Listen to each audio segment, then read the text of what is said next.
A U.S. nurse who caught Ebola while treating a Liberian patient who died of the disease has received a plasma transfusion donated by a doctor who beat the virus. 26-year-old Nina Pham was among about 70 staff members at a Dallas hospital who cared for Thomas Eric Duncan, according to medical records. We wish this individual had not been infected, and we're concerned that there could be other infections in the coming days. Pham has not been able to point to any specific breach in protocol that led to her infection.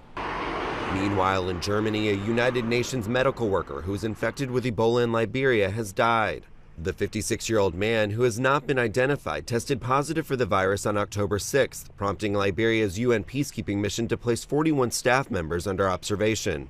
I am, of course, sorry for him. The man was young, and he got infected because he wanted to help those affected people over there.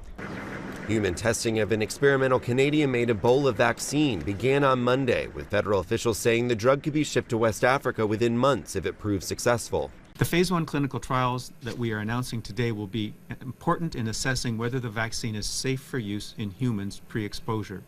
It will also help determine the appropriate dosage or how much of the vaccine is needed to give people immunity. Ebola has killed more than 4,000 people, nearly all of them in the West African countries of Liberia, Sierra Leone, and Guinea. And a World Health Organization official is warning that there could be thousands of new cases per week unless the response to the crisis is stepped up.